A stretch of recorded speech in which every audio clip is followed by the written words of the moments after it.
Good morning. This is Father Stephen Kelly from St. John's Church in Detroit, and we're continuing our series of daily morning meditations, where we generally look at one or another of the lessons that are assigned for morning or evening prayer, what is known as the daily office lectionary. And hurrah, today is Sunday. It is Quinquagesima Sunday, so we gathered together today to glorify God, to worship Him. We have Shrove Tuesday on Tuesday, we have Ash Wednesday on Wednesday, but Quinquagesima means it's the Sunday before Lent begins. It's our last pre-Lenten Sunday. So I do hope you'll join us here in church. Let's take a look at the lesson that's assigned this morning for morning prayer from John's Gospel, chapter 15, beginning at verse 1. I am the true vine, and my Father is the husbandman. Every branch in me that beareth not fruit he taketh away, and every branch that beareth fruit he purgeth it, that it might bring forth more fruit. Now ye are clean through the word which I have spoken unto you. Abide in me, and I in you. As the branch cannot bear fruit of itself, except it abide in the vine, no more can ye, except ye abide in me. I am the vine, and ye are the branches. He that abideth in me, and I in him, the same bringeth forth much fruit. For without me ye can do nothing.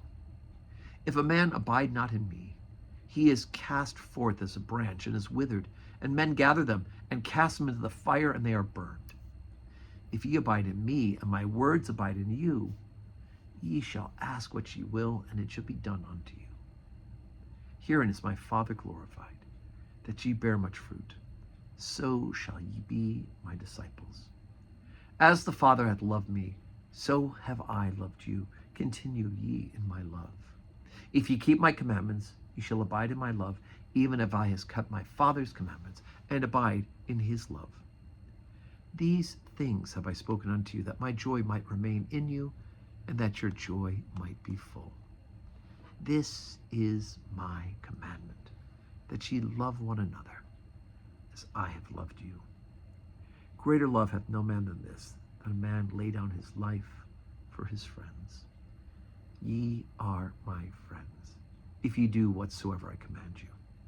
Henceforth I call you not servants, for the servant knoweth not what his Lord doth, but I have called you friends. For all things that I have heard of my Father, I have made known unto you.